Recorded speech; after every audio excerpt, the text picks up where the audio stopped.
Hey, my trendies, trendsetters, and my trendy tribe. Mic check, 1 2 1 2. Let me know if you can hear me. I just saw Shandali. Hey, docket lady, I love it. Back to the bushes I go. Hey, I love it when y'all come out the bushes. Okay, can y'all hear me though? Let me make sure. Let me make sure. Oh, thank you. Okay, y'all can hear me. Okay. Hey, Shan, one of my legal eagles, part of the mod squad. Hey, my big sis, Peaches and Cream, Baby Peaches, Miss Tina, Bonnie Mason, Paper Chase 22, Shandayi. I don't know. I'm trying to say like the Spanish L's, but Hargrove or just say Miss MF and Hargrove. I love it. Back in the bushes. Hey, Divine Virtuous Woman, Stephanie Kimbrough. Okay, yes, you caught it live. Come on, replay gang gang. Hey, VG. Okay, I'm gonna go ahead and actually get started. As you can see, we're covering a little bit of Real Housewives of Potomac today, and I do have my court documents ready. First, I want to refresh everyone's memory with the video of the fight. We're gonna watch it twice. I'll try to identify at least the plaintiff and defendant in this, so that way y'all can be on the same page. So when we read the complaint that Keiarna filed, you'll see what she was saying when Deborah answered the complaint back. I'm sorry, right now I'm gonna let you know I do not like Deborah.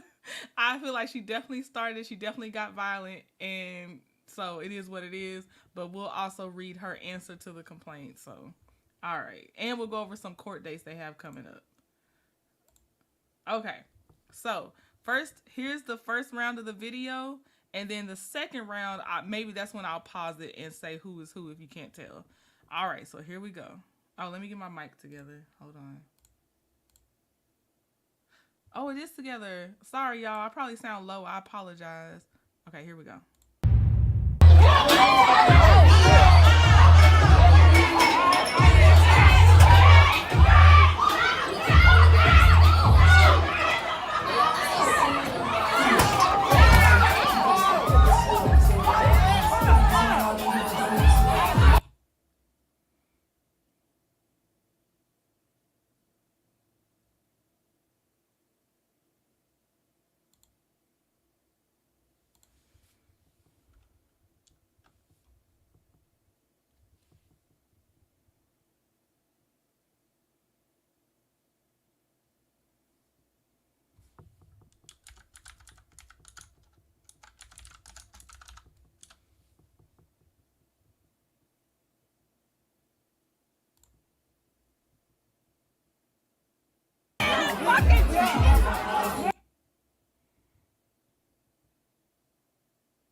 I'm gonna let this finish playing through, and then I'm gonna go back and but y'all see the outfit Deborah's wearing. So when you watch it the second time, you'll be able to see her. And then Keiarna, I believe, was in the roughly dress. But I had to mute it because of the music. I forgot they'd have music playing. Okay, so we're gonna go back. So just to point out so everybody can see the same thing. Okay, so Candace is in the purple dress right here with her hands up. Deborah's already coming at Candace. I think they got the oh my god face. I think that's Wendy behind Candace in the white, like the white pattern dress. Then Keiarna is the bluish dress right here, and you'll see her more. Oh, and then that's NECA. That's NECA next to Keiarna. And right now you can't see Deborah because she's behind Ashley. Ashley is right here. So Deborah is behind Ashley. Okay, so I'm going to start and stop so y'all can get the orientation. Okay, so there you go. So there's Deborah. There's Keiarna. And TMZ replays it and slows it down too. So that's when the first time when Keiarna's, going to say like she started this. And then you see Candace pick up a bottle. They take the bottle out of Candace's hand. Keiarna's like, nah, I don't know what she's thinking, but Keiarna is now like, all right, I already got hit or whatever. She engages with Deborah at this point. Deborah is the one in the black low cut back thing, and they're fighting. So most people say that have looked at this fight a lot of times. Most of them say that at first Keiarna was, and I know y'all probably don't care, but at first Keiarna, when they were standing up, had Deborah, but she was drugged to the ground. So then Deborah was on top of Keiarna, and so they kind of changed after that. As far as Keiarna probably got further injured at the time they were on the floor together. Okay, because you can see them dragging Deborah off the top, and then now here's a slow down one more time before we go read the complaint. And Keiarna's over it at that point. So there goes Deborah and Keiarna. And then they're going to go to the ground. This is where Giselle had already left at this point, I think. Because they were trying to figure out who was still there. And as you see, more than just Keiarna and Deborah went down on the ground just then. But Deborah's now on top of Keiarna. So hopefully y'all are oriented now. Okay, so let's look into this lawsuit complaint. Hey, LRGA Curves, how are you? Okay, let me see here. Stop that. Get this here. Okay. Sorry, StreamYard is not advanced enough to just let me have my screen ready. So hold on one second. There we go. Okay. So this is Keiarna Stewart versus Deborah Helen Williams. Complaint and demand for jury trial. Plaintiff Keiarna Stewart, by and through her undersigned counsel, files this complaint and demand for jury trial against defendant Deborah Helen Williams and respectfully states as follows. Giselle was not present, Kim. Giselle was not there by the time this happened. She was not there. She was there earlier because that was her and Ashley's fashion show, but Giselle was not physically present at the time of the altercation. Okay. So it says, I'm skipping jurisdiction. They're in D.C. I'm skipping that. Background facts. The plaintiff adopts and incorporates by reference the allegations contained in the preceding paragraphs of this complaint with the same effect as if herein fully set forth herein. Okay, that plaintiff and defendant Williams are friends with cast members, not friends with each other, friends with cast members on season 8 of The Real Housewives of Potomac, RHOP. The plaintiff is known on the RHOP, show as Keiarna Stewart. Because they left off the R in her name here. So I'm going to say, because they do have it in quotes. So Keiarna Stewart. It says that on or about July 13th, 2023, RHOP cast members Giselle Bryant and Ashley Darby threw a launch party for their fashion line, and plaintiff and defendant Williams were invited to said party. That the launch party took place at 1223 Connecticut Avenue, Northwest, Washington, D.C., at which defendant 1223 Connecticut operated a restaurant and bar known as the Mayflower Club and Zebby's Garden, respectively. That RHOP's film crew took footage of the launch party to be included in Season 8 of Real Housewives of Potomac. That at or around 10 p.m., RHOP's production team has ceased filming, but the launch party continued. That throughout the evening, defendant Williams had been making inflammatory comments about RHOP cast member Candace Diller Bassett's, Miss Bassett's husband. That ill will between Miss Bassett and defendant Williams continued to simmer throughout the course of the party. That tensions between Miss Bassett and defendant Williams escalated to the point where defendant Williams picked up a heavy glass filled with a beverage and approached Miss Bassett where she was dancing near plaintiff and others. That defendant Williams reached over plaintiff with the glass to pour the contents of her glass on Miss Bassett, and in doing so, she splashed some of the beverage onto the plaintiff. That defendant Williams next threw the now empty heavy glass cup at plaintiff's face, which ultimately struck plaintiff in the forehead, thereby causing a serious laceration on plaintiff's forehead. That plaintiff and defendant Williams engaged in a physical altercation after defendant Williams struck plaintiff with the glass cup. A video of the occurrence beginning with defendant Williams pouring her drink on Miss Bassett and plaintiff is available here, and that was the TMZ video. That the plaintiff had to receive stitches in order to close the laceration on her forehead caused by defendant Williams' attack. That while the laceration on plaintiff's forehead has healed, there remains a permanent scar for which plaintiff will require future plastic surgery and or other medical care to remove or minimize. That at no time did plaintiff consent to being struck in the face with a heavy glass. At no time prior to or during the interaction with plaintiff did defendant need to use reasonable force to repel an actual assault, nor did defendant believe that she was in danger of bodily harm until after defendant struck the plaintiff in the face with a heavy glass. And of course, plaintiff is Keiarna, defendant is Deborah. Bonnie says Candace was pregnant at the time, if I am correct. Lord knows I do not count timelines back greatly, so I will have to take your word for it. I know she's pregnant now. She probably was. Count 1, assault. That defendant without proper grounds willfully and maliciously attacked plaintiff without just cause. The injuries suffered by the plaintiff were inflicted while she was presenting no immediate threat to anyone. That defendant intentionally threatened or attempted to cause physical harm or offensive contact with plaintiff. Defendant's actions of throwing a heavy glass at plaintiff's face intentionally caused an apprehension of imminent physical harm or offensive contact with plaintiff. That defendant acted with the intent and capability to do bodily harm to plaintiff. Defendant's conduct was perpetrated with actual malice. That defendant's actions caused plaintiff to be put in reasonable apprehension of an imminent battery.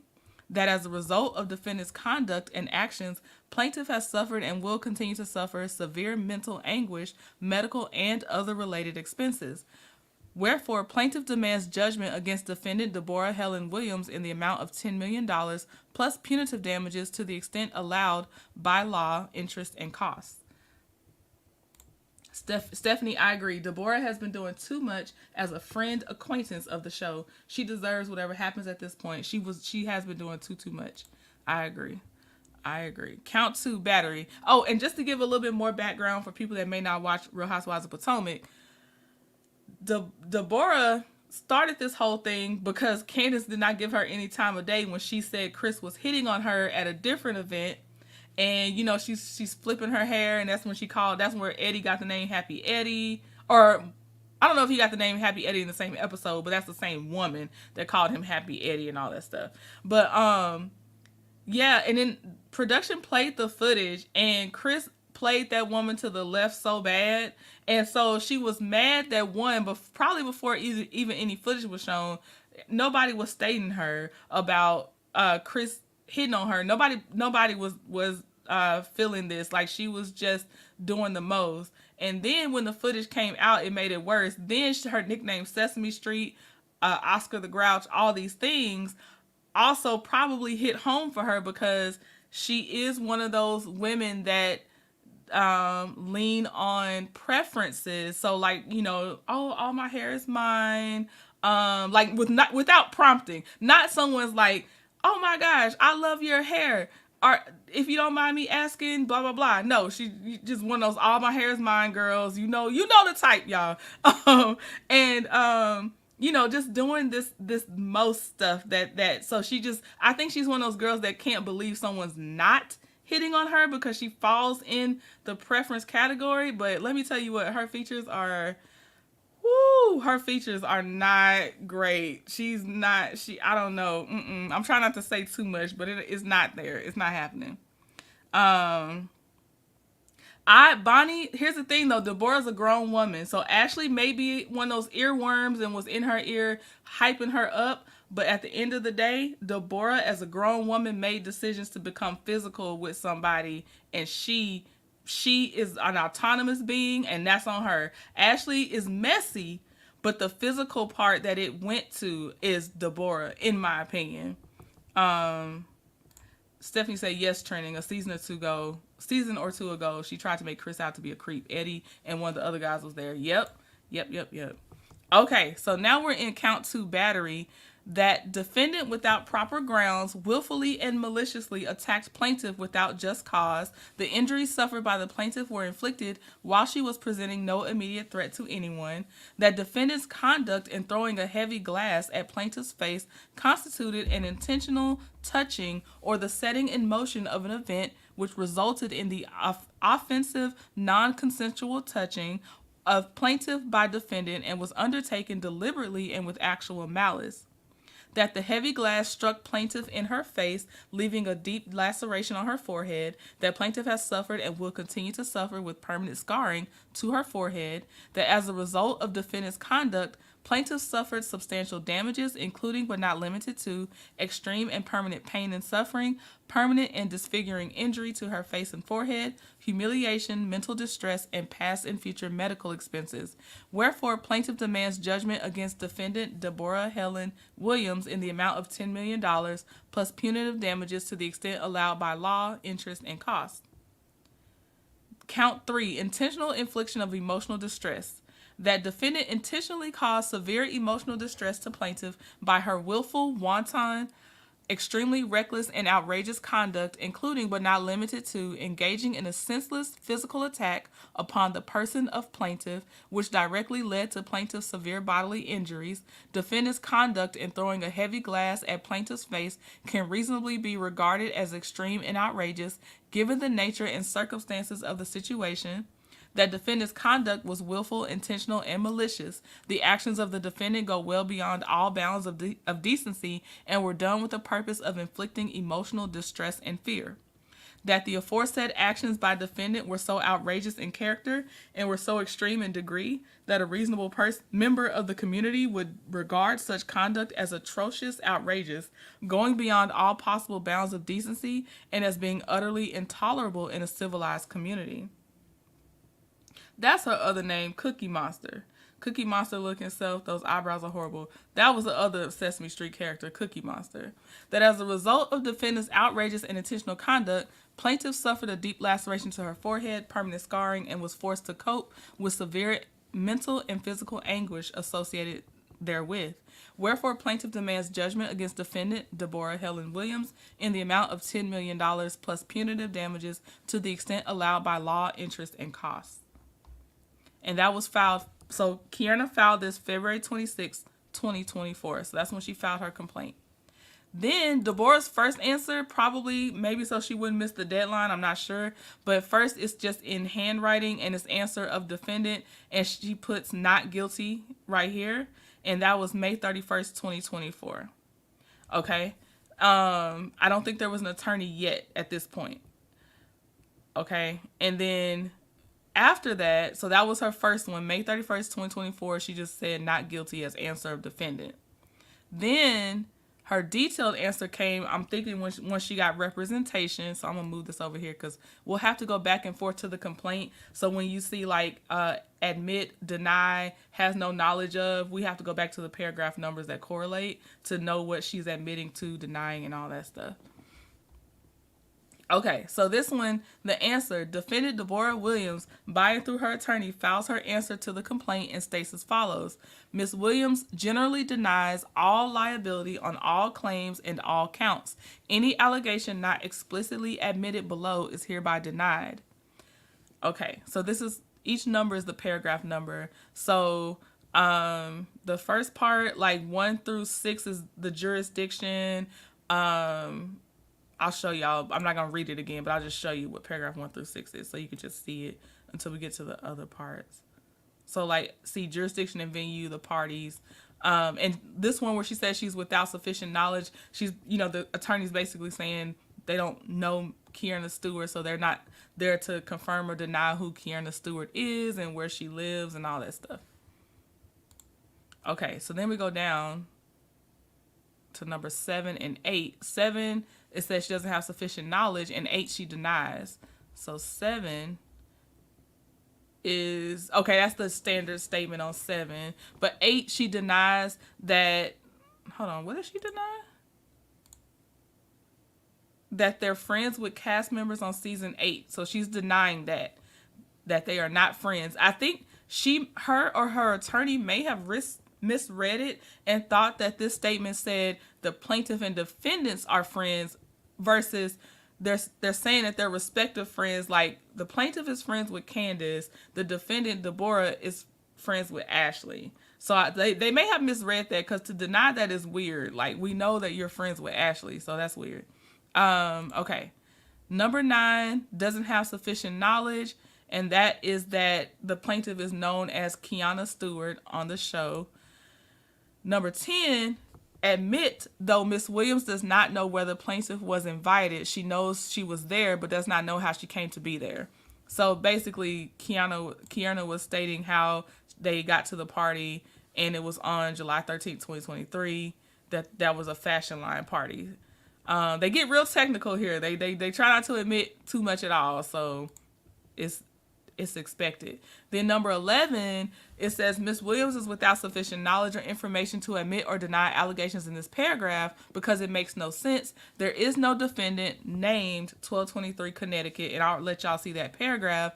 I know they know what they meant, but I will say that if you're gonna sue for a lot or sue at all, double check your stuff, because the paragraph does read as if they're naming a defendant that's named 1223 Connecticut, because it says that the launch party took place at 1223 Connecticut Avenue, at which defendant 1223 Connecticut, instead of maybe defendant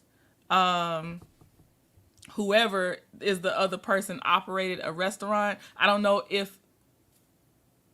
know who operated that restaurant, actually. Maybe they didn't even mean to use the word defendant right there, but somebody operated the restaurant and bar known as the Mayflower Club and Zebby's Garden. So that's why they're saying they don't know who 1223 Connecticut is, because it's listed as if it's, I guess, a person.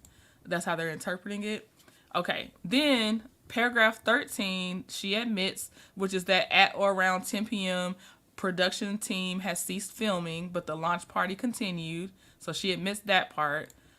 And then 14 through 19, she denies everything, which is basically that she already had ill will, that the tensions were high, that she splashed the beverage onto the plaintiff, that she threw the empty glass. She's denying all of those, that they got in. I don't know how she's denying they engaged into a physical. Oh, okay. She's denying that they get engaged in a physical altercation after defendant Williams struck plaintiff with the glass cup. So she's probably denying that that she struck her with a glass cup, but you obviously really can't deny that y'all engaged in a physical altercation. Okay, number 20, that there is a video there. She admits that because the video's there. It's a TMZ video. Ms. Williams is without sufficient knowledge or information for 21 and 22.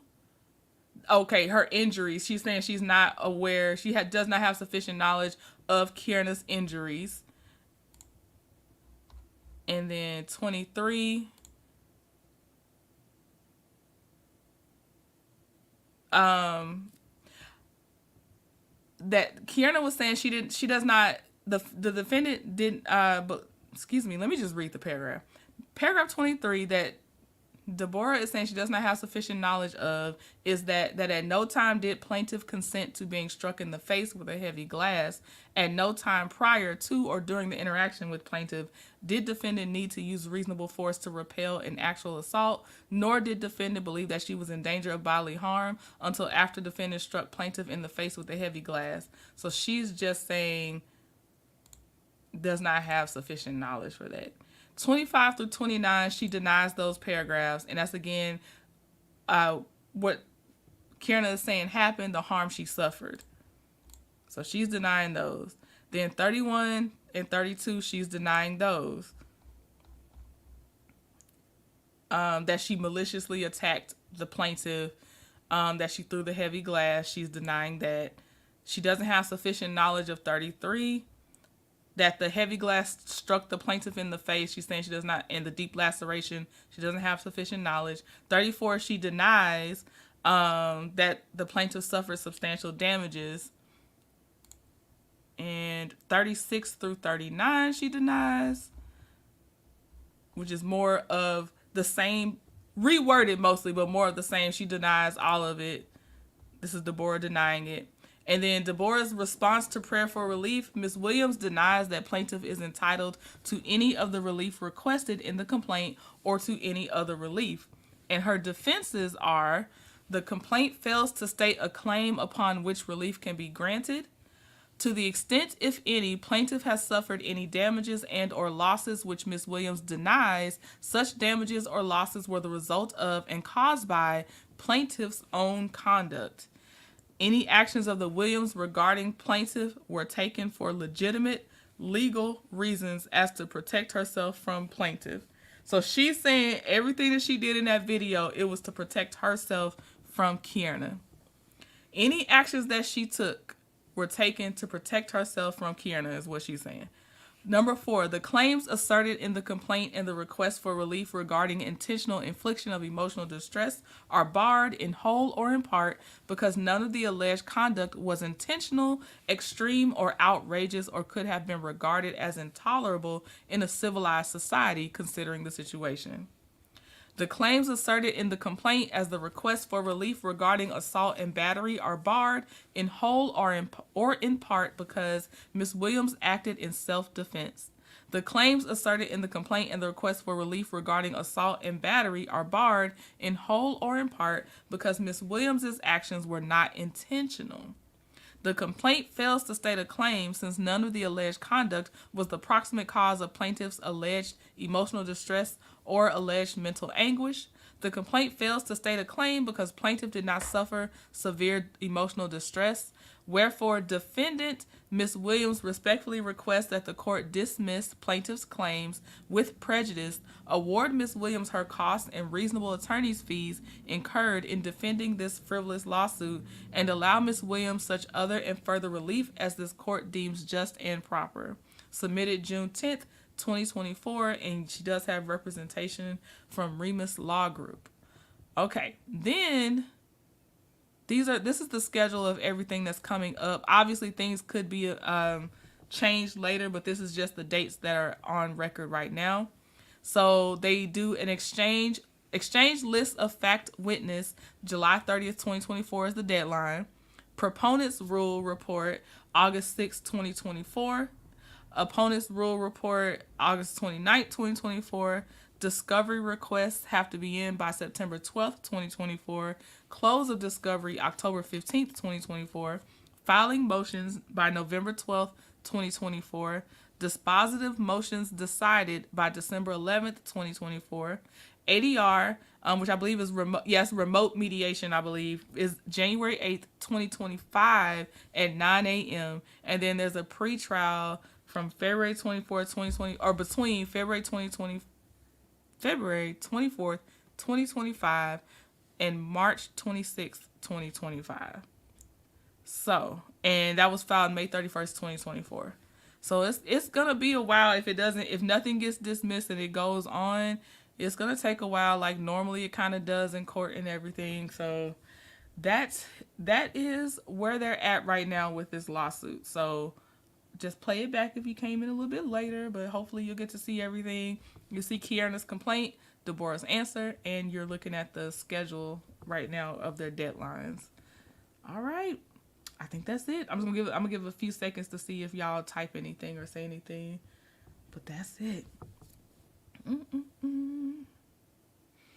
I really, the way Deborah came in, I do not care for Deborah. Just personal opinion.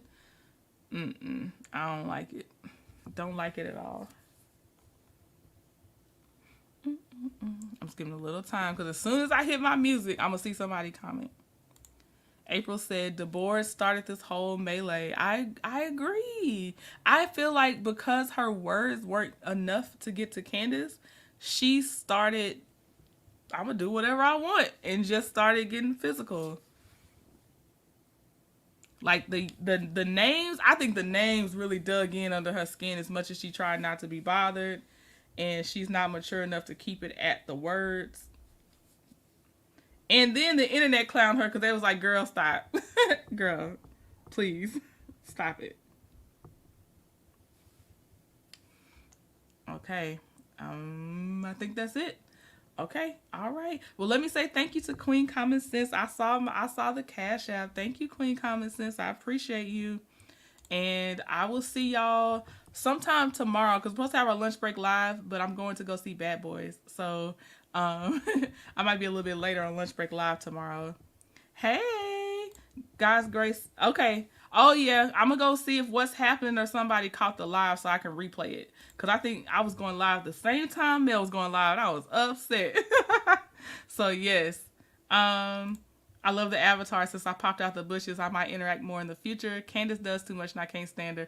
Yeah, Candace causes a very visceral reaction in people, and I can't fight for no more people. So I'm gonna let pretty much everybody whatever, cause y'all, oh God, I'm gonna still wait for the episode to come out, but I'm just gonna let you know, me and 41 Fit were Team Twirl out here, so we really suffering out here, okay? We really just got Melody at this point, and I ain't trying to pick no new teams. I ain't picking no new teams. I'm just over here to just give a couple of light opinions. I'm a Kempire, continue to twerk on the fence with everything else. I'm not doing it. Because I don't even, it's too much. Yeah, her energy is off since she first appeared. Agreed, Stephanie. Agreed. Yes, so I'm gonna go find this, I know maybe Money Making Melody fan page caught it. Or, yeah, somebody caught it. I'm gonna go watch it. Evelyn had her assistant slap Jennifer at the table. Was I still watching it? I feel like I missed that. I feel like that might have been at the beginning seasons, but I forgot. I know I never forget Evelyn running across that bar or table or whatever with that bottle in her hand. I won't forget that. 41 Fist says she's still Team Twirl. She just hopes she doesn't regret it. Did you see Rodney have his home going for Team Twirl?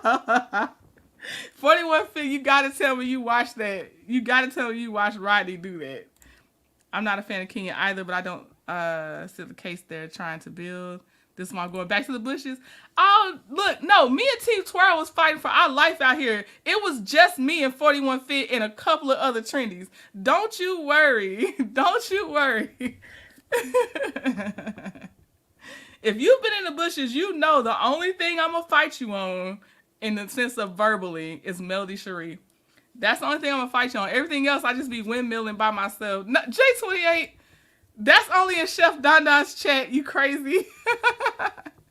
Oh my gosh. Okay, Saturday Night Giggles is this Saturday, but it's actually like Saturday afternoon giggles. So time to come, but kind of keep it around 3 p.m. Eastern Standard Time. Keep that in your mind for Saturday Night Giggles. And 41 Fit and I will be reviewing here House of the Dragon this Sunday. So I'm excited. Jay, you crazy. All right, y'all. I will see y'all later. Bye. I can't with J28. I've been taking my time, taking all